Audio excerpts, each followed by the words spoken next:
सबसे पहले हाँ, तो मैं ये कह रहा था कि कल हम लोगों ने बात किया हुआ था एलील के बारे में। एलील के बारे में बात किया था, एलील फ्रीक्वेंसी के बारे में बात किया था, हार्डी वीनबर्ग प्रिंसिपल के बारे में बात किया हुआ था। आज जो है हम लोग थोड़ा सा एवोल्यूशन में थोड़ा आगे की कुछ बातें करेंगे जो आपके लिए बहुत ही इम्पोर्टेंट होगी।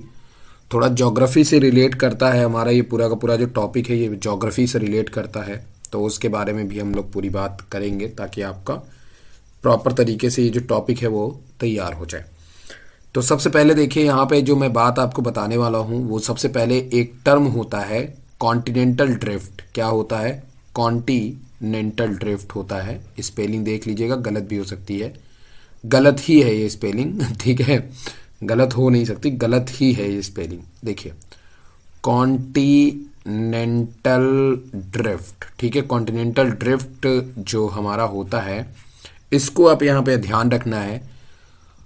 बहुत दफ़े बहुत बड़े बड़े एग्जाम में मैं आपको पहले भी इसके बारे में बता दिया हूँ, ऐसा नहीं कि मैंने आपको इसके बारे में पहले नहीं बताया है, पहले भी आपको इसके बारे में बताया हुआ है। बहुत बड़े बड़े एग्ज़ाम में और बहुत छोटे छोटे एग्ज़ाम में ये जो क्वेश्चंस है वो पूछ लिया जाता है, ठीक है। बहुत बहुत मतलब एक बहुत कॉमन क्वेश्चंस है और बहुत ही अच्छा क्वेश्चंस है, समझने वाला क्वेश्चंस है। मैंने आपको बताया हुआ था कि जब आप आज आपको कुछ हिस्टोरिकल बातें बताता हूँ और ये हिस्टोरिकल बातें इवोल्यूशन में बहुत बड़ा रोल पार्टिसिपेट करती हैं। जैसे कि सबसे पहले जब आपकी पृथ्वी बनी थी, मैंने आपको बताया था जब आपकी पृथ्वी बनी थी वो पूरा एक गोल बॉल जैसा थी। मतलब सारे के सारे जो भी टुकड़े थे वो पूरी जुड़े हुए थे, पूरा ओवरऑल जुड़ा हुआ था ये पूरा हिस्सा। जैसे एक गोल का कांच का बॉल और टूट जाए और टुकड़े टुकड़े में, तो पहले ये जो पूरा हिस्सा है ये पहले जुड़ा हुआ था आपस में, देखो। और जो ये पूरा हिस्सा है, इस पहले हिस्से में इस पूरे हिस्से को हम लोग जो है, जो पूरा जुड़ा हुआ हिस्सा था, उस पूरे जुड़े हुए हिस्से को हम लोग पैंजिया कहते थे। बाद में ये जो पैंजिया है ये यहां से, देखिए यहां से इस जगह से दो पार्ट में अलग हो गया।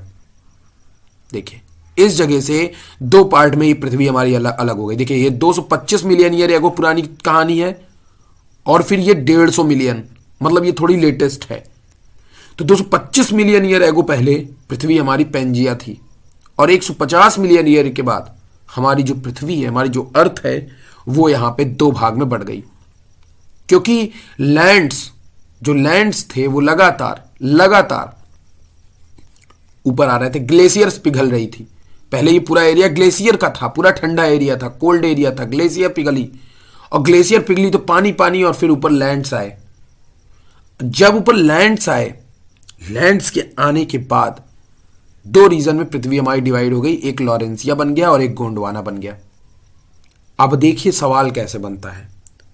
सवाल कभी कभार आपसे कोई पूछ लेता है कि देखो यहां पे अगर आप देखिए तो ये आपका अमेरिका का है, south America, that is south America. ये अफ्रीका है। अगर हम लोग देखें तो साउथ अमेरिका का जो ये इस वाले हिस्से में जो मिट्टी पाई जाएगी वो अफ्रीका के इस वाले हिस्से में भी वही मिट्टी पाई जाएगी।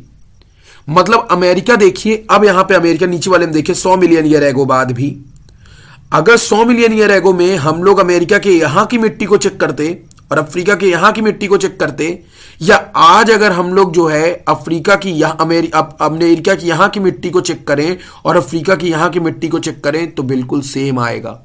जिससे ये बात प्रूफ होगी कि एक टाइम बहुत पहले अमेरिका और अफ्रीका आपस में जुड़े हुए थे। साउथ अमेरिका और साउथ अफ्रीका पहले आपस में जुड़े हुए थे क्योंकि इन दोनों का सॉइल कंडीशन यहां पे बिल्कुल सेम होगा। इसीलिए मैं आपको यह डायग्राम लेकर के आया कि आप यहां पे अर्थ के डिवीजन को देखिए। सबसे पहले जब हमारा अर्थ डिवाइड किया तो पैंजिया से लॉरेंसिया और गोंडवाना बने, और लॉरेंसिया और गोंडवाना जब और ज्यादा डिवाइड किए तो यहां से देखिए अमेरिका का पोर्शन अलग हो गया, यहां से नॉर्थ अमेरिका का पोर्शन अलग हुआ, यहां से साउथ अमेरिका का पोर्शन अलग हुआ। तो सबसे पहले जो बन करके आए नॉर्थ लॉरेंसिया गोंडवाना से, एक तरफ यूरोप बना, यूरेशिया, एक तरफ अफ्रीका, ये सब चीज़ें डिवाइड होती चली गई और फाइनली आज हमें जो है, देखिए पहले ऑस्ट्रेलिया और अंटार्कटिका दोनों एक थी, देखिए यहाँ पे अगर आप अंटार्कटिका की जमीन को यहाँ पे कंपेयर करेंगे तो आपको दिखाई देगा कि सेम सेम आपको दिखाई देगा मिट्टी। तो ये चीज एक बहुत इंपॉर्टेंट चीज बन गई। इंडिया आप यहां पे देखिए, देखिए इंडिया को आप ध्यान से, ये रहा आपका इंडिया जो बाद में जाकर के यहां पे फिक्स होता है। तो मेरे कहने का मतलब ये है कि हमारी पृथ्वी लगातार चेंज हुई, लगातार चेंज हुई, और लगातार चेंज होते होते आज हमारी जो अर्थ है वो हमें इस तरह की दिखाई देती है। इसी चीज को हम लोग कॉन्टिनेंटल ड्रिफ्ट कहते हैं। जो पार्ट पहले एक साथ हुआ करते थे वो पार्ट आज जो है अलग हो गए, लेकिन उनकी जो सॉइल कंडीशन थी वो आज भी कहीं ना कहीं आपकी सेम टू सेम है। ये बात आपको यहां पे बस ध्यान में रखनी है। अब देखिए अगला डायग्राम मैं आपके लिए लेकर के आया हूं। इस डायग्राम को बहुत ध्यान से देखिए। मैंने आपको बताया था कि हमारी सेडिमेंट लेयर, जब मैं फॉसिल पढ़ा रहा था आपको, तो फॉसिल पढ़ाते वक्त मैंने आपको बताया था कि हमारे अर्थ में कई लेयर्स होती हैं, रॉक्स की कई लेयर होती हैं। अगर मैं अपने अर्थ को, मतलब अपनी पृथ्वी के या अपने किसी पहाड़ को, मान लो कोई पहाड़ है या पहाड़ है, अगर मैं इस पहाड़ को काटूं और इसको बगल से देखूं, यहां से देखूं इस पहाड़ को, तो हमें इस पहाड़ पे बहुत सारी लेयर्स दिखाई देंगी, जो मैंने डायग्राम आपको दिखाया भी हुआ था। ये लेयर्स बयां करती हैं कि ये पहाड़ कितना पुराना होगा। ये लेयर्स बयां करती हैं कि ये पहाड़ कितना पुराना होगा। ये रॉक्स टूटी होंगी और सेडिमेंट्स के फॉर्म में वहां पे इकट्ठी हो गई। ये रॉक्स टूटी होंगी और सेडिमेंट के फॉर्म में वहां पे इकट्ठी हो गई। वही चीज आपको यहां पे दिखाई दे रहा है। ये अलग अलग लेयर्स हैं, सेडिमेंट की अलग अलग लेयर्स हैं, रॉक की अलग अलग लेयर्स हैं, और आप देख रहे हो कि हर एक लेयर के में आपको अलग अलग तरीके का फॉसिल देखने को मिल रहा है। और फॉसिल में भी आपको कई ऐसे फॉसिल देखने को मिल रहे हैं जो बहुत समय पहले थे, जो आज हम आपको देखने को नहीं मिलेंगे। वही सारे फॉसिल्स जो है, मतलब अगर आपको ज्यादा पुराने फॉसिल्स चाहिए तो आपको सेडिमेंट लेयर के काफी नीचे तक खुदाई करनी पड़ेगी। ये चीज, ये डायग्राम आपको पूरा अच्छी तरह से बताता है कि सेडिमेंट्स लेयर जितनी ज्यादा पुरानी लेयर्स होती चली जाएगी, मतलब कि आपके फॉसिल का इतिहास उतना ही ज्यादा पुराना है। अभी इन सब चीजों के बारे में मैं आपको बताऊंगा। जैसे पहले जब अर्थ आई होगी तो उस समय देखिए आर्कियन, केवल उस समय बैक्टीरिया ही बैक्टीरिया थे। फिर प्रोटीरियोजोइक, केवल प्रोकैरियोट्स ही आए थे बस। लेकिन कैम्ब्रियन आते आते, पेलियोजोइक एज आते आते क्रिटेशियन आने शुरू हो गए, फिशेज आनी शुरू हो गई, छोटे छोटे जो है जितने भी आपके एक्वाटिक एनिमल थे वो धीरे धीरे आने शुरू हो गए। फिर मैंने आपको ये भी बताया था कि एक्सटिंक्शन आता था बीच बीच में। देखो बीच बीच में बड़े बड़े एक्सटिंक्शन दिखाई दे रहे हैं। इन सब के बारे में भी आपको मैं बताऊंगा, लेकिन ये पहले आपको समझना है बस। इसीलिए इस डायग्राम को मैंने आपको दिखाया कि आप जितना अर्थ की गहराई में जाओगे, आप उतने ज्यादा पुराने एज वाले मिट्टी पहाड़ से मिलोगे, उतने ज्यादा पुराने टाइम के फॉसिल से आपकी मुलाकात होगी। जितना ज्यादा आप डीप जाओगे उतने ज्यादा पुराने फॉसिल से आपकी मुलाकात होगी। चूंकि इंसान ज्यादा खुदाई नहीं करता, इंसान कम खुदाई करता है, इसलिए इंसानों को जो है अक्सर इंसानी कंकाल ही मिलते हैं। और इंसानी कंकाल आपको पता है कि बहुत लेटेस्ट कंकाल हैं, वो बहुत ही बड़े कंकाल नहीं हैं। समझ रहे हो कि नहीं मेरी बात? जैसे कि हमें एक कंकाल मिला था घोड़े का। जब घोड़े का कंकाल हमें मिला तो वो जो कंकाल था वो कंकाल प्लीस्टोसीन में मिला था, प्लियोसीन और प्लीस्टोसीन में मिला था। जब हमको पता लगा कि घोड़े की जो टांग होती है वो बहुत ज़्यादा लंबी नहीं होती थी पहले, लेकिन करोड़ों साल के बाद ये बात जो है क्लियर हो गई कि नहीं भाई, घोड़े की टांग भी जो है वो लंबी हो सकती है, उसमें भी इवोल्यूशन हुआ है। तो कहीं ना कहीं ये सारी चीज़ें आपको क्लियरली विजिबल कराती, इसलिए मैंने चुन चुन के डायग्राम आपके लिए लाए हुए हैं। अब इस डायग्राम को देखिए, ये और बढ़िया डायग्राम है। अब अगर आप इस डायग्राम को देखिए तो सबसे पहले इस डायग्राम के कोर पोर्शन की तरफ मैं आपको लेके चलता हूं। देखिए यहां पे लिखा हुआ है 4.5 बिलियन ईयर एगो, मतलब कि ये एक बिग बैंग हुआ था। जो हमारा बिग बैंग हुआ था, जो सौरमंडल हमारा बना था, हमारी गैलेक्सी बनी थी, वो उस टाइम के बात कर रही है। अगर आपको दिख रहा हो तो ठीक है, नहीं दिख रहा हो तो मैं आपको बोल करके बता रहा हूं, अभी जूम करके और भी दिखा दूंगा। ये 4.5 बिलियन ईयर एगो की कहानी है। और उसके बाद देखिए हमारे अर्थ का धीरे धीरे डेवलपमेंट होता रहा, होता रहा, होता रहा, और 2 बिलियन ईयर एगो पे हमारे अर्थ इस स्टेज में पहुंची। और फिर धीरे धीरे और डेवलपमेंट होता रहा, और डेवलपमेंट होता रहा, और डेवलपमेंट, तो 1 बिलियन ईयर एगो आया, फिर और डेवलपमेंट होता, तब देखो यहाँ पे जो इंडिविजुअल जो एनिमल थे वो आने शुरू हुए। और फिर आपको यहाँ पे प्री कैम्ब्रियन दिखाई दे रहा है, जो सबसे पहले कैम्ब्रियन आया वो भी प्री कैम्ब्रियन आया, जिसमें आपको एक्वाटिक एनिमल जेली फिश जैसा दिखाई दे रहा है। तो एक्वाटिक एनिमल आए, फिर धीरे धीरे देखिए और इस तरह से जाओ, सर्कल में जाओ, और डेवलपमेंट हुआ, देखो 542 मिलियन ईयर एगो, फिर और डेवलपमेंट हुआ, फिर क्रटेशियंस वगैरह आने शुरू हो गए, फिर और डेवलपमेंट हुआ, धीरे धीरे देखिए रेप्टाइल्स की शुरुआत हो गई, देख रहे हैं, सिल्यूरियन आया, डिवोनियन आया, मिसिपियन आया, पेनिसिलिविनियन आया, परमियन आया, ये सब का डेवलपमेंट देखो। परमियन में डायनासोर्स का डेवलपमेंट हुआ, फिर उसके बाद और जाओ ऐसे आ गया मीजोजोइक इरा, डायनासोर का गोल्डन एज आ गया। फिर उसके बाद यहाँ पे देखो अलग अलग पीरियड, देखो यहाँ पे Triassic, Jurassic, golden age, Cretaceous period आ गया, क्रटेशियस पीरियड आ गया, एक्वाटिक एनिमल फिर से डेवलप किए, फिर टर्सियरी पीरियड आया। फिर इसी तरह जब आप आगे बढ़ते रहेंगे तो देखिए यहाँ पे बड़े बड़े मैमल्स आने शुरू हो गए, और फिर यहाँ पे देखिए इंसान भी आने शुरू हो गए सीनोजोइक इरा में। तो ये जो इरा आपका हुआ, ये जो डायग्राम आप देख रहे हो, ये काफी सुंदर डायग्राम है, ये आपको मिल जाएगा विकिपीडिया वगैरह पे, आपको देखने को मिल जाएगा। ये सब मैं आपको बताऊंगा किस एज में कब क्या हुआ। तो एक आपको ये डायग्राम देखना है। अगला डायग्राम देखिए, इसी डायग्राम को कलरफुल तरीके से बताया गया है कि बिग बैंग थियरी को इसमें बताया गया 12 मिलियन ईयर एगो पहले हुआ था, बिग बैंग थियरी हुई, मतलब सॉरी बिग बैंग हुआ, या बिग बैंग जो थियरी दी गई थी वो बताता है कि 12 बिलियन ईयर एगो पहले एक धमाका हुआ, और उस धमाके में पूरी चीजें फिसल गई, मतलब कि जो छोटे छोटे पार्टिकल्स में बिखर गई, हमारे गैलेक्सी में पूरा बिखर गया, और फिर उसी में से जो पार्टिकल्स थे वो आगे जाकर के डेवलप करके कोई अर्थ, कोई अलग अलग ग्रह बना लिया, उपग्रह बना लिया, तारे बन गए।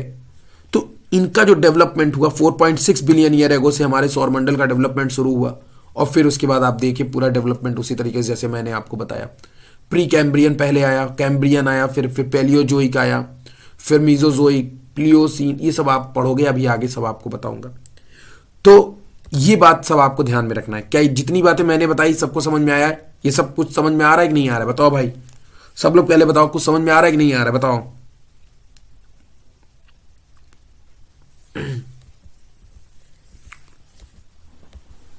बताइए भाई।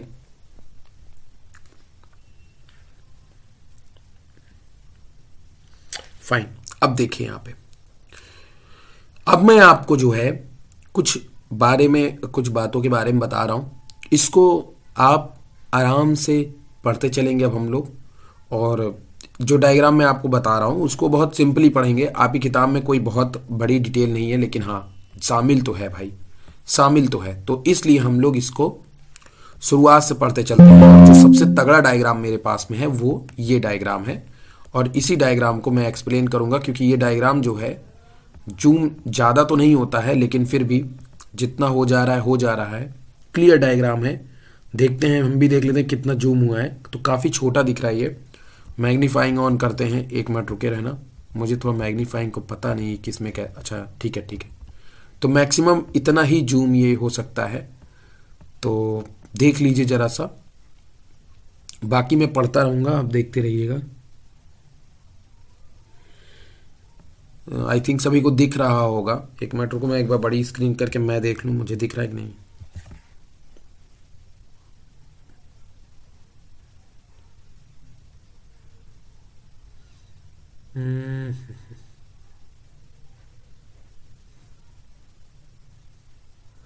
थोड़ा प्रॉब्लम है, दिख तो कम रहा है।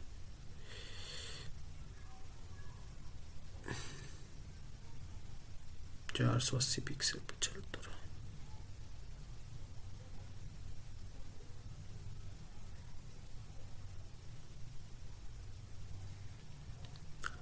चलिए देखिए, मैं बोल दे रहा हूँ, आप लोग देख लीजिएगा, अगर क्लियर नहीं दिखाई देता है तो भी मैं आपको बता देता हूँ।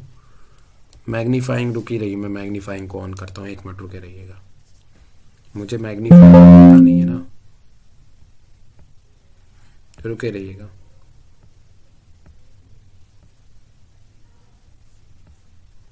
मैग्नीफायर इसमें कैसे काम करता है? हाँ, होता तो है मैग्नीफायर, पर काम कैसे करता है भगवान जाने। अभी देखते हैं भाई। अभी हो गया क्या मैग्नीफायर? बाप रे बाप। अभी रुक जाओ, सब्र करो, पहले मुझे स्लाइड दिखाने दो। पहले ही जूम हो गया यार तुम।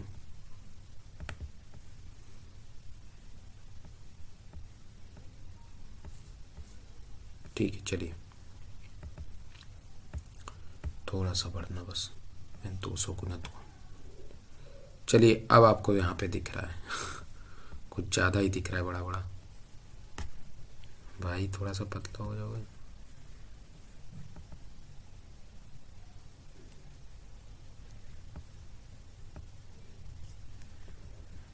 कुछ ज़्यादा ही बड़ा हो गया यार ये तो। 200 तो बहुत ज़्यादा बड़ा हो जाता है।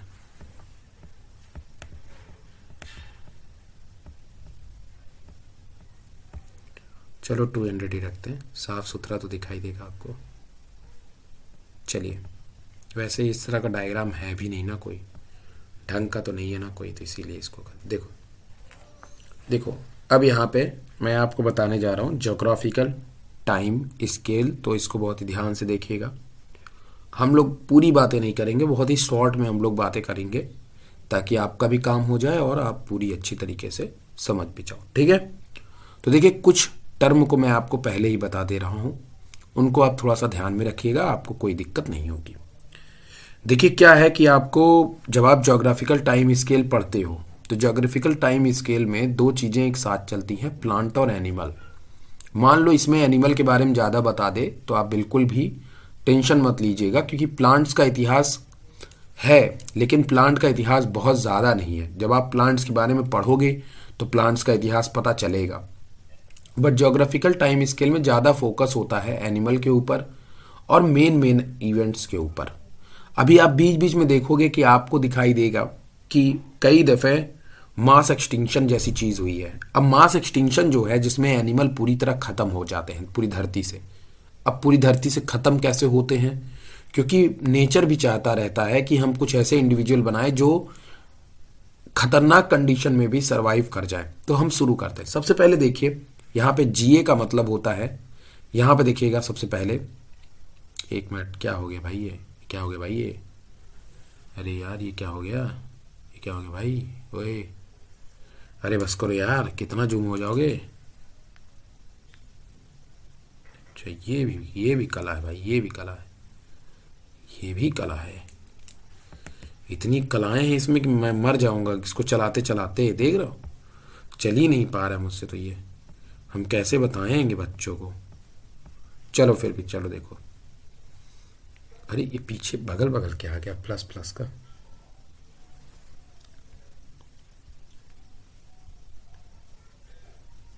चलिए देखिए, तो जीए का मतलब है बिलियन ईयर एगो। जीए का मतलब है बिलियन ईयर एगो। 13.8 बिलियन ईयर एगो पहले बिग बैंग आया या बिग बैंग हुई, पार्टिकल्स में अलग हुए। 4.6 बिलियन ईयर एगो पे सन इज बॉर्न, सन बना, सराउंडेड बाय डस्ट, और चारों तरफ इसके जो है वो डस्ट, आप मत समझिएगा वही डस्ट आगे पृथ्वी बनेगी, ठीक है। चारों तरफ इसके डस्ट मतलब पार्टिकल्स, जो बिग बैंग से जो पार्टिकल्स बिखरे हुए थे, वो पार्टिकल्स सनलाइट के चारों तरफ छा गए तकरीबन 4.6 बिलियन ईयर एगो। और सनलाइट के आते ही सारा पासा पलटा, क्योंकि सनलाइट के आते ही जो गैसेस थी पार्टिकल्स के अंदर, वो गैसेस में इलेक्ट्रॉन वगैरह का चेंज होना शुरू हो गया, क्योंकि अल्ट्रावायलेट रेस थी, एनर्जी थी इसके अंदर, तो चेंज होना स्वाभाविक था। दूसरी बात, उन पार्टिकल्स में गैसेस थी, तो गैसेस ब्रेक हुए और कुछ नए नए गैसेस वहां पे बनने शुरू हो गए। Over 1 million of year, over 4.5 billion year ago का टाइम आया, over million of year gravity pull rocks and dust together to form the earth. जो ग्रेविटी थी, ग्रेविटी के कारण रॉक और डस्ट से अर्थ बननी शुरू हुई, जो कि काफ़ी ज़्यादा गर्म थी, हवा जहरीली थी, क्योंकि सनलाइट के ऊपर कोई रख रखाव नहीं था, तो यूवी रेज डायरेक्ट पड़ती थी। ओजोन लेयर ओजोन लेयर भी उस टाइम तक नहीं बनी थी। तो पृथ्वी कुल मिलाकर के खतरनाक थी। 12,000 डिग्री सेंटीग्रेड का टेम्परेचर था उस समय पृथ्वी पे। And the earth is boiling ball of lava liquid rock. जलती गर्म आग का गोला जिसे आप बोलते हैं, बॉइलिंग बॉल मतलब एक गोला ऐसा जो पूरा जलता हुआ, उबलता, खौलता हुआ, लावे से भरा हुआ पूरा। आगे कहते हैं कि 4.5 बिलियन ईयर एगो में planet hits earth, debris from the collision from the moon. Another young planet आया, मून बनना शुरू हो गया। उसी कणों में से मून बनना शुरू हो गया। और जब मून बना तो मून के बनने से अगल बगल चीज़ों में ठंडक आनी शुरू हुई। 3.9 forward 20 million year ago meteoroids carrying water droplet bombard the earth. जो डिफरेंट टाइप के जो वो वहाँ पे कूड़े कचरे थे, मीटरॉइड्स थे, carrying water droplet bombard the earth. Earth पे जो है वाटर की बॉम्बर्ड हुई। Water is accumulate to form ocean, और उससे जो है क्या फॉर्म हुआ, ओशन। ये थियरी गलत भी हो सकती है, ये कोई ऐसी बहुत बात की थियरी नहीं है, ये थियरी गलत भी हो सकती है। फिर 3.8 बिलियन ईयर एगो में मेट्रियोइड्स हिट अगेन, फिर से मेट्रियोइड हिट किया, but this time carrying amino acid. They hit seabed where it is dark freezing single cell bacteria, earliest life appear in water. तो बोलते हैं कि भाई कुछ मीटरॉइड्स फिर से पृथ्वी को हिट किए, और अब की बार उन्होंने कुछ एमिनो एसिड वहाँ पे छोड़ दिए। बाद में वो आपके सिंगल सेल बैक्टीरिया उससे बने, ये सब बातें की जाती हैं, हमें इनसे कोई मतलब नहीं है। आगे photosynthesis, carbon dioxide, glucose releasing oxygen, ये सब चीज़ें आनी शुरू हुई। 1.5 बिलियन ईयर एगो आते आते अर्थ क्रस्ट इज ब्रोकन। अर्थ जगह जगह से टूटनी शुरू हुई, प्लेट्स टूटनी शुरू हुई। जो आपने पेंजिया लॉरेंसिया देखा वो बनने शुरू हुए। 750 मिलियन ईयर एगो, देखो बिलियन ईयर एगो बड़ा होता है, ये आपका मिलियन ईयर एगो यहाँ से शुरू हो गया।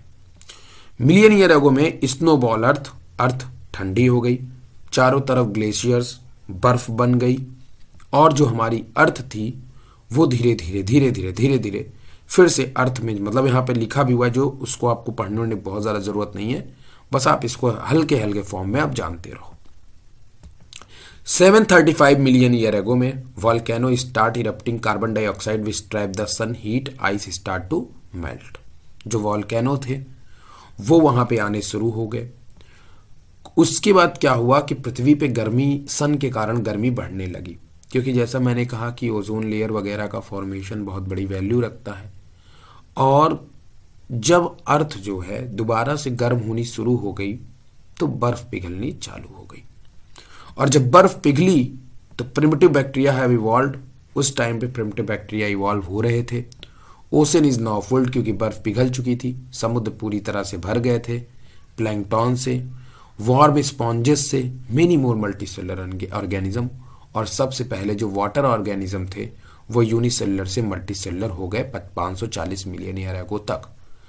543 मिलियन ईयर एगो पे जो बर्फ सभी की सभी जमी हुई थी वो पिघली। अब बर्फ के पिघलने से आइस एज मैंने कहा था आपको कि एक मूवी भी है, तो आप चाहो तो देख सकते हो। आइस एज आप उसको देखोगे तो आपको पता चलेगा कि जिस समय बर्फ पिघली तो बहुत सारे जो एनिमल्स थे वो एनिमल्स जो है उस बर्फ पिघलने के साथ में अपने अपने जंगल को छोड़ करके अपने अपने, मतलब जो सरवाइव किया वही बचा। इसी को बोलते हैं बेटा मास एक्सटिंक्शन। इसमें 85% जो पानी में रहने वाले जीव थे वो मर गए, क्योंकि आइस एज हुआ, कॉज्ड एन आइस एज हुआ, और उसके बाद तकरीबन 85% जो सी के अंदर रहने वाले एनिमल थे वो मर गए आइस एज के कारण। ठंडा पूरा बर्फ जम गया हर जगह पे, और तकरीबन 85% एनिमल उसमें दफन हो गए, जम गए, मर गए। ये सबसे पहला मास एक्सटिंक्शन था जिसमें 85% एनिमल मारे गए। फिर उसके बाद फर्स्ट प्रिमिटिव प्लांट आया, ग्रीन प्लांट, जिसको हमने जो है एल्गी नाम दिया। वो तकरीबन 434 आया, इसको अंडरलाइन कर लेना। 434 मिलियन ईयर एगो पहले आपका कौन आया? एल्गी आया। फर्स्ट प्रिमिटिव प्लांट आया। यही ग्रीन प्लांट आगे जाकर के डेवलप करता है। और ये ग्रीन प्लांट्स कहाँ पे आए? लेक्स में आए। फिर उसके बाद धीरे धीरे लैंड्स पे आए। अपने आप को जैसे जैसे ये इवॉल्व करते गए, ये अपना ग्रोथ करते गए। 375 मिलियन ईयर एगो पे तब जा कर के, क्योंकि भाई पानी में अगर आप रहोगे तो आपको उतना नुकसान नहीं पहुंचेगा, आप अल्ट्रावायलेट रेस से बच जाओगे। लेकिन अगर आपको अर्थ पे रहना है तो अर्थ पे रहने के लिए आपको ओजोन लेयर की ज़रूरत पड़ेगी। तो सबसे पहले ओजोन लेयर बननी शुरू हुई 375 मिलियन ईयर एगो में। और ओजोन लेयर ने पूरी तरीके से ब्लॉक कर दिया, जो सन के कारण जो रेडिएशंस हो रहा है लैंड्स पे, वो अब होना बंद हो गया। और लैंड्स जो है वो कहीं ना कहीं फेवरेबल हो गई लाइफ के लिए, लैंड्स की लाइफ के लिए कहीं ना कहीं फेवरेबल हो गई। फिर उसके बाद 360 मिलियन ईयर एगो में 43 fish used it fin as leg. इस मछली का जन्म हुआ और इस मछली ने अपने जो मतलब ये जो स्पेशल टाइप की मछली थी, इसमें पैर देखने को मिले, फिन्स को इसने लेग की तरह चलाना शुरू किया। And make lands its own. और इसने जो है, इस फिश का नाम जरा याद करना तो यार, बड़ा बढ़िया है। इस फिश ने सबसे पहले लैंड्स पे रहने के लिए अपना घर बनाया, वहां पे ये रहने लगी। और the first tetrapod reptile appear, और इन्हीं से सबसे पहले रेप्टाइल्स एपियर हुए। Plants evolve seed. दूसरी तरफ प्लांट जो थे उनमें सीड आने शुरू हो गए, बीज बनने शुरू हो गए। बीज का मतलब समझ रहे हो? जिम्नोस्पर्म प्लांट यहां से आने शुरू हो गए। अंडरलाइन कर लेना, 360 मिलियन ईयर एगो जिम्नोस्पर्म प्लांट आने शुरू हो गए और बहुत तेजी से डेवलपमेंट प्लांट का शुरू हो गया।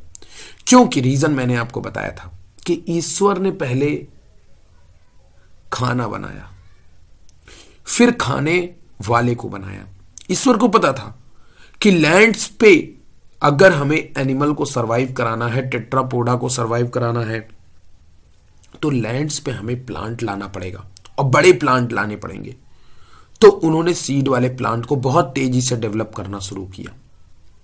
359 मिलियन ईयर एगो आते आते सबसे खतरनाक एक और मास एक्सटिंक्शन हुआ।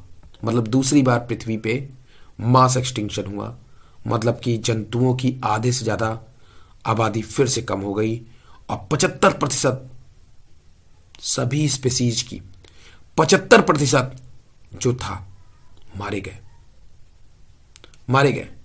और ये एस्टेरॉयड इंपैक्ट क्लाइमेट चेंज, और ये एस्टेरॉयड के इंपैक्ट के कारण क्लाइमेट में चेंज हुआ, जिससे कि आपके बहुत सारा भयानक मास एक्सटिंक्शन हुआ। एक चीज अच्छा हुआ कि ये प्लांट्स के लिए एक काफी अच्छा मौका निकल करके आया और इस एज में प्लांट्स अच्छी खासी ग्रोथ किया। ये बात ध्यान में रखिएगा। दूसरी बात, मिट्टी थोड़ी सी उपजाऊ हो गई। फिर क्या हुआ, 250 मिलियन ईयर एगो आते आते स्मॉल लिजर्ड आनी शुरू हो गई, रेप्टाइल्स। और जो रेप्टाइल्स थे अब वो धीरे धीरे 250 मिलियन ईयर एगो से छोटे रेप्टाइल से बड़े रेप्टाइल्स में कन्वर्ट होना शुरू हो गए। मतलब कि स्मॉल लिजर्ड से अब रेप्टाइल जायंट रेप्टाइल बन गए, डायनासोर्स जैसे रेप्टाइल्स बनने शुरू हो गए। हर्बीवोर्स सम इनटू कार्निवोर्स किलिंग मशीन। कुछ ऐसे थे जो हर्बीवोर्स होते थे और कुछ ऐसे थे जो कार्निवोर्स होते थे और किलिंग मशीन बोले तो खतरनाक होते थे। Third and greatest mass extinction आया भाई, अभी कुछ ही टाइम आया था, 359 में आया था। और उसके बाद 100 मिलियन ईयरों के बाद फिर से मास एक्सटिंक्शन आया और मास एक्सटिंक्शन आने के बाद जो आपकी अर्थ है, तीसरी मास एक्सटिंक्शन, उसमें तो भाई साहब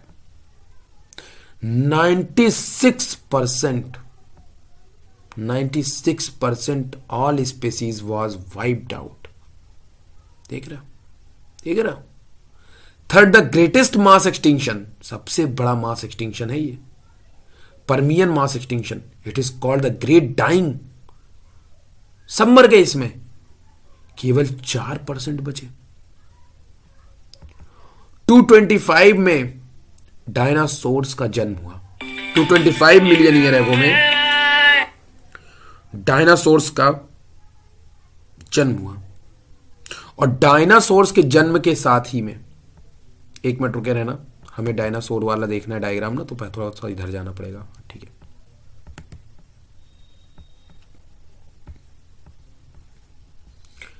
डायनासोर के डायग्राम, डायनासोर का जब जन्म हुआ, जिसको हम लोग प्रोसैरोपॉड्स भी कहते हैं, फर्स्ट मैमल अपीयर हुआ। ये डायनासोर तो आए डायनासोर रेप्टाइल्स में थे, उसको मत समझ लेना। और साथ में यहां पे लिखा हुआ एंड फर्स्ट, मतलब ये जो पहले डायनासोर आए थे इनको हम लोग प्रोसैरोपॉड्स कहते थे। और इसी समय जो है सबसे पहला मैमल्स भी आ गया, सबसे पहला मैमल्स भी आ गया। लेकिन 25 सालों बाद फिर से चौथा मास एक्सटिंक्शन आया। टोटल 5 मास एक्सटिंक्शन शायद आए थे, चौथा मास एक्सटिंक्शन आया। ज्यादा दिनों तक डायनासोर्स नहीं रहे, लेकिन अभी तक डायनासोर्स बचे हुए थे। बोल रहे हैं ये कि फोर्थ मास एक्सटिंक्शन आकर wiping out almost half the species on the earth. Earth में जितनी भी स्पीसीज थे उसमें से आधी स्पीसीज मर गई। This mark the beginning of dinosaur golden age. और यहां से डायनासोर्स का गोल्डन एज शुरू हो जाता है।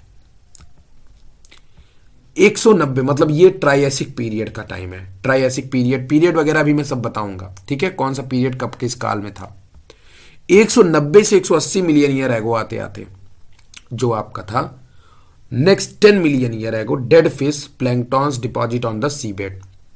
मतलब कि चूंकि मास एक्सटिंक्शन हुआ था तो फिशेज अब बहुत सारी मर गई थी। जो डेड फिशेस थी, प्लैंक्टॉन्स थे, वो सी बेड पे जमा हो गए थे, मतलब सी में जमा हो गए थे।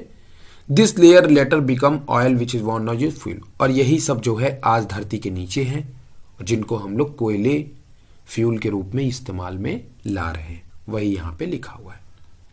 तो ये जो मास एक्सटिंक्शन होता था ना बेटा, ये मास एक्सटिंक्शन ही है जिसको आज हम लोग कोयले वगैरह की तरह यूज में कर रहे हैं। फॉसिल, यही है फॉसिल। देख रहा, the North America plate move away, Pangaea, Laurentia, Gondwana अब यहां से बननी शुरू हो गई।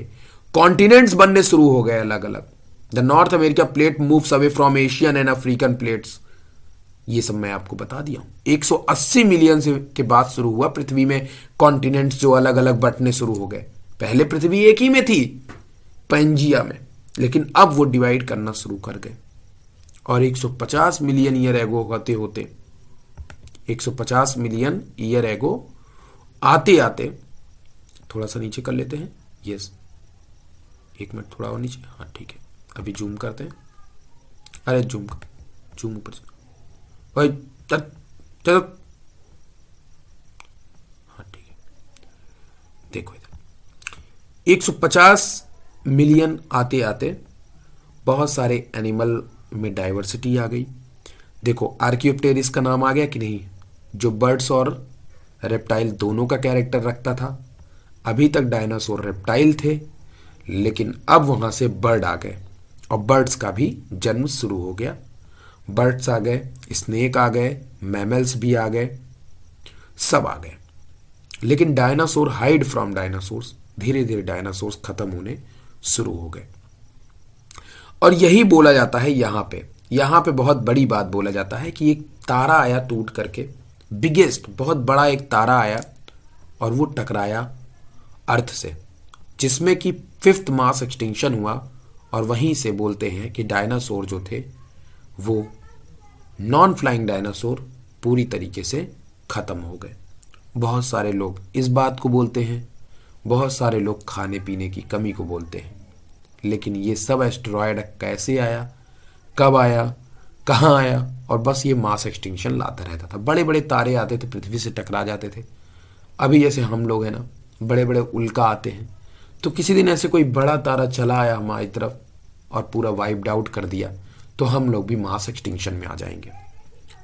66 से 65 मिलियन ईयर एगो बाद डायनासोर का अंत हो चुका था। बड़े बड़े मैमल्स आने शुरू हो गए थे, और almost anything they survive the extinction. और अब केवल वही बचे थे जिन्होंने अपने आप को एक्सटिंक्शन से सर्वाइव कर ले गया। The Indian plates moves north toward the Asia plates. धीरे धीरे इंडियन प्लेट्स बन गई, हिमालय रीजन बन गया, और इस तरीके से हमारी पृथ्वी बनी। और तब आया 250,000 ईयर एगो, 250,000 साल पहले हमारे पूर्वज आए, ह्यूमंस आए, और आज तक वो मौजूद हैं। क्या सभी बच्चों को ये बात और ये कहानी सुन के मजा आई? बोलो भाई, सभी को अच्छा लगा ये? बताओ भाई सभी लोग, सभी को ये बढ़िया लगा?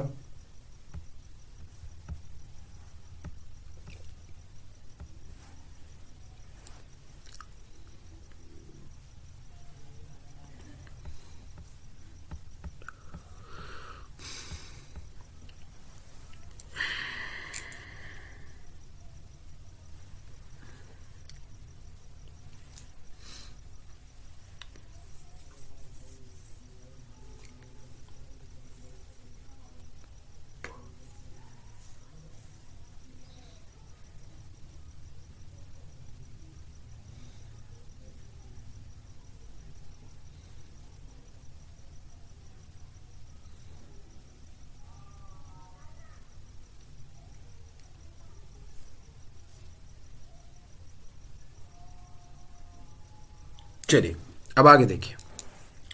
अरे अभी क्यों थैंक यू बोल रहे हो यार? अभी अभी बचा हुआ है, अभी थैंक यू वैंक यू मत बोलो, अभी बचा हुआ। जाने बड़ी जल्दी पड़े क्या? चलो ठीक है। ये डायग्राम थोड़ा सा धुंधला जरूर है, लेकिन चूंकि इस डायग्राम को मैं हटा नहीं पा रहा था, क्योंकि रीज़न ये था कि ये मुझे मिला, लेकिन मैं सोच नहीं पाया कि इस डायग्राम को मैं ना हटा करके मैं कोई दूसरा डाल दूं, लेकिन कंटेंट मुझे थोड़ा बढ़िया दिखा, तो मैंने कहा रख देता हूँ। रुको मैं इसको क्लियर करने की कोशिश करता हूँ, और ताकि आपको दिखने लायक ही दिख जाए। अभी सही है, वाइट ही रहने देते हैं ताकि थोड़ा सा वो दिखे सही। ठीक है, चलिए। तो सबसे पहले हम लोग यहाँ पे इसको देख लेते हैं। यहाँ पे आपको एज भी बताया जाएगा, और कौन कौन सा एनिमल आया उसके बारे में भी बताया जाएगा। अच्छा अच्छा अच्छा, चलिए देखिए। अब कुछ बातें आपको और भी ध्यान में रखनी है, उन बातों को देखेंगे। जैसे कि सबसे पहले मैंने आपको बताया था, एपॉच एक होता है जो छोटा होता है, पीरियड होता है, और एक आपका मिलियन ईयर एगो होता है। ये सब आपको मैंने बताया था, मिलियन ईयर एगो होता है, जिसको हम लोग इरा बोलते हैं। क्या बोलते हैं? इरा बोलते हैं। सबसे बड़ा इरा होता है। अब अगर हम लोग, अच्छा ये बताओ यार, एपॉच बड़ा होता है या फिर पीरियड? कौन बड़ा होता है? पुराना, पुराना मतलब, हाँ बड़ा कौन होता है? हाँ क्लियर बताना भाई, झूठ मत बोलना, हमें बड़ी कंफ्यूजन हो जाती कभी कभी। बताओ भाई जरा सा, एनसीईआरटी में है।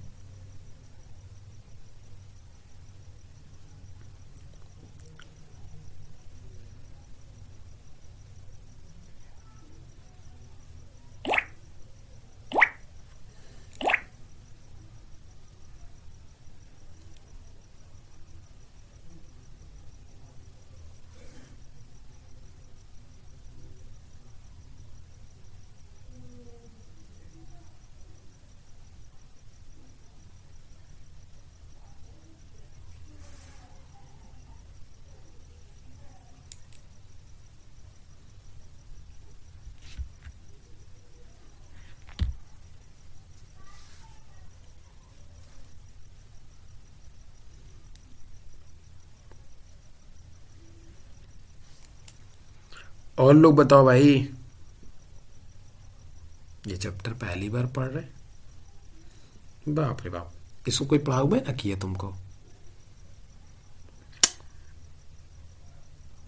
को इसलिए एंटर किया है ताकि आप मिलियन ईयर एगो से मतलब रख पाए, मतलब कि आप इरा को जान पाए कि किस इरा को हम क्या कहते हैं और किस इरा में कौन कौन से पीरियड हैं और उस पीरियड में क्या क्या इवेंट्स हुआ, ये इस डायग्राम में अच्छा बताया गया है। ठीक है, इसीलिए इस डायग्राम को आपको दिखाया जा रहा है, तो ध्यान से देखिएगा आप लोग। ठीक है, चलिए सबसे पहले देखिए यहाँ पे आपके सामने जो इरा शुरू हुआ था वो तकरीबन 4600 मिलियन ईयर एगो पहले, मतलब 4.6 बिलियन के से लेकर के आपका जो भी एज रहा है कैम्ब्रियन आते आते 5.64 मिलियन ईयर एगो के बीच में, या 564 मिलियन ईयर एगो के बीच में, 564 बोलेंगे आप इनको, इसमें 100 से मल्टीप्लाई रखेंगे। ठीक है, तो 4600 मिलियन ईयर एगो से लेकर के 564 मिलियन ईयर एगो के बीच में जो इरा रहा, उस इरा का नाम था प्री कैम्ब्रियन। क्या नाम था? प्री कैम्ब्रियन इरा नाम था। उसमें कोई भी पीरियड नहीं थे, बस प्री कैम्ब्रियन इरा था। इस इरा के अंदर जो एनिमल आए वो आ गए थे उस टाइम तक प्रोटोजोआ, स्पॉन्जेस आ गए थे। लेटेस्टली मतलब 4600 मिलियन ईयर एगो तो बहुत पुराना हो गया ये, बट लेटेस्टली आप इस बात को ध्यान में रखेंगे कि जो लेटेस्टली आ गए थे इस मतलब इस एरा के खत्म होते होते जो एनिमल आए थे वो आ गए थे प्रोटोजोआ, स्पॉन्जेस, सिलेंट्रेटा आ गए थे। प्लांट की बात करेंगे तो भैया अंडरलाइन करिएगा, ग्रीन एल्गी आ गए थे, साइनोबैक्टीरिया आ गए थे, क्योंकि प्रोटीस ये बैक्टीरिया में साइनोबैक्टीरिया आ गए थे, बैक्टीरिया तो बहरहाल आए थे। फिर उसके बाद एज जो शुरू हुआ, जो बहुत ही अच्छे अच्छे एज अब आने शुरू हो गए, वो एज शुरू हुआ, एज ऑफ एल्गी चल रहा था, मतलब काफी टाइम तक एल्गी चल रहा था, एल्गी की कोई नुकसान नहीं हो रहा था। पैलियोजोइक इरा आया, फिर उसके बाद पैलियोजोइक इरा।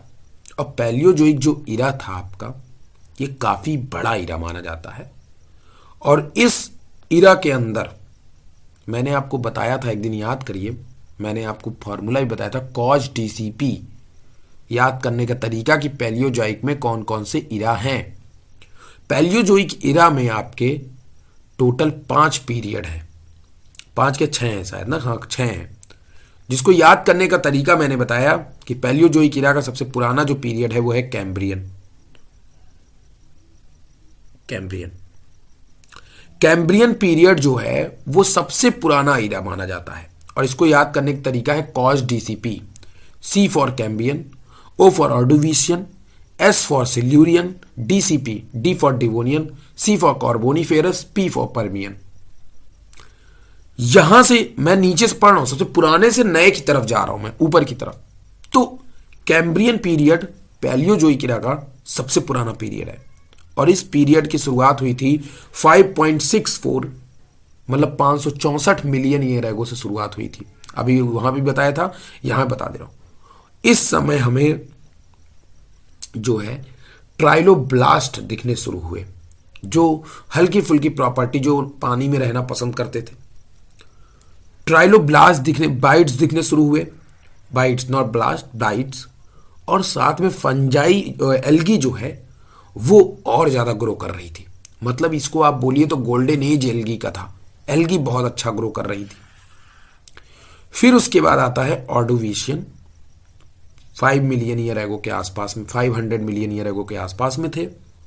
इसमें भी फिशेज आनी शुरू हो गई थी, देखिए यहां पे फिशेज आनी शुरू हो गई थी, और ट्राइलोबाइट्स बहुत ज्यादा आ गए थे। एल्गी लगातार डेवलप कर ही रही थी, कोई मतलब नहीं। सबसे पहला सिल्यूरियन जो पीरियड था, इसको अंडरलाइन करिएगा, सिल्यूरियन पीरियड को। सिल्यूरियन पीरियड 436 मिलियन ईयर एगो पुराना है, और इसमें जो है कोरल आए थे, कोरल रीफ सब लोग जानते हो ना, उसमें पढ़े थे इन्वर्टिब्रेट्स में, कोरल रीफ, कोरल वो आ गए भाई साहब। साथ में टेरेस्ट्रियल प्लांट आया, फर्स्ट टेरेस्ट्रियल प्लांट आया, फर्स्ट टेरेस्ट्रियल प्लांट एल्गी को छोड़ करके टेरेस्ट्रियल प्लांट आ गए थे। उसके बाद यहां पे देखिए डिवोनियन 4.9 में आया, मतलब 409 मिलियन ईयर एगो में आया। एम्फीबियंस का डेवलपमेंट इसमें हो गया था। फिशेस डेवलप कर रही थी, समझ लो कि नहीं, फिशेस डेवलप कर रही थी। साथ में इस एज में प्लांट्स अपने डेवलप कर रहे थे, कोई दिक्कत नहीं था। कार्बोनीफेरस आया। कार्बोनीफेरस भी 360 साल पुराना, 360 मिलियन ईयर को पुराना, साल नहीं मिलियन ईयर को पुराना। एम्फीबियंस आए थे, एम्फीबियंस डेवलप कर रहे थे। रेप्टाइल्स आ गए थे। ट्री फर्न, इसको अंडरलाइन करिएगा इस चीज को, फर्न्स आ गए थे, मतलब कि टेरिडोफाइटा का डेवलपमेंट होना शुरू हो गया था। जिम्नोस्पर्म भर भर के आ रहे थे धीरे धीरे। परमियन आते आते एक्सटिंक्शन हो गया। जितने भी ट्राइलोब्लास्ट थे उनका एक्सटिंक्शन हो गया, मास एक्सटिंक्शन वाला। जितने भी एक्वाटिक एनिमल थे उनका हुआ था एक्सटिंक्शन, जो अभी आपने देखा फिशेस वगैरह का नहीं हुआ था, परमियन में हुआ। और उसके बाद बड़े बड़े प्लांट्स बनने शुरू हुए। साइकैड्स बोले तो जिम्नोस्पर्म अच्छे खासे आ गए। कॉनिफर्स, पाइनस वगैरह, इनका बढ़िया डेवलपमेंट देखने को मिला। एज ऑफ जिम्नोस्पर्म शुरू हो गया। ये एज ऑफ फर्न्स था। कौन कौन सा एज ऑफ फर्न्स था? एज ऑफ फर्न में डिवोनियन, कार्बोनिफेरस और परमियन, ये एज ऑफ फर्न्स था। मतलब इसमें टेरिडोफाइटा भर भर के आ रहे थे। और जिस समय डायनासोर आए उस समय जानते हो कौन प्लांट सबसे ज्यादा थे? जिम्नोस्पर्म। जिम्नोस्पर्म डायनासोर के टाइम के प्लांट है। ट्राइएसिक, जुरैसिक और क्रेटेशियस। देखो जिम्नोस्पर्म, देख रहे हो, एज ऑफ जिम्नोस्पर्म। इस टाइम जिम्नोस्पर्म बहुत ज्यादा थे। और ट्राइएसिक, जुरैसिक और क्रेटेशियस ये ऐसे पीरियड हैं जहां से डायनासोर की शुरुआत हुई और जहां पे डायनासोर का अंत हुआ। ट्राइएसिक में डायनासोर की शुरुआत हुई, डेवलपमेंट ऑफ रेप्टाइल्स हुआ, डायनासोर्स आए। जुरैसिक को गोल्डन एज माना जाता है डायनासोर का, और यहीं से बर्ड्स बनने शुरू हो गए थे। बर्ड्स की शुरुआत हुई। और टर्शियरी पीरियड आते आते मैमल्स आ गए, और मैमल्स के आते आते उधर एंजियोस्पर्म भी आ गए। टर्शियरी पीरियड में एंजियोस्पर्म की शुरुआत हुई, एंजियोस्पर्म डेवलप किए, और इधर ह्यूमन डेवलप किया। ह्यूमन डेवलप किया और आज क्वाटरनरी पीरियड चल रहा है, जिसमें आज भी ह्यूमन सरवाइव कर रहा है। और ये आज का काल है जो अभी चल रहा है। सभी को समझ में आया? अंशिका आप बताओ, आप समझ में आया? अंशिका बताओ, सभी बच्चे बताओ हमको।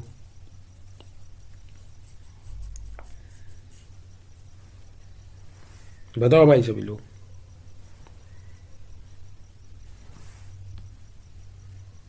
जितना पढ़ाया समझ में आया कि नहीं पहले बताओ हमें।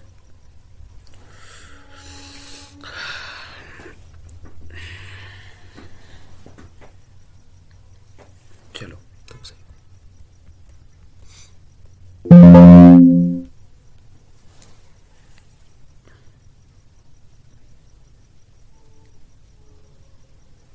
चलो एक काम करना, जिन भी बच्चों ने इस चैप्टर को पहले नहीं पढ़ा है वो सारे वीडियोस को देख लो एक बार।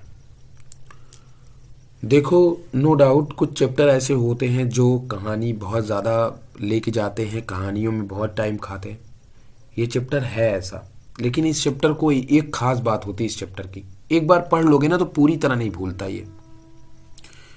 कुछ चीज़ें जो आपकी बुक में दी हुई हैं उसको हम लोग कल मेंशन बात करेंगे, कल उसके बारे में, कल बुक वाली चीज़ें पढ़ेंगे हम लोग।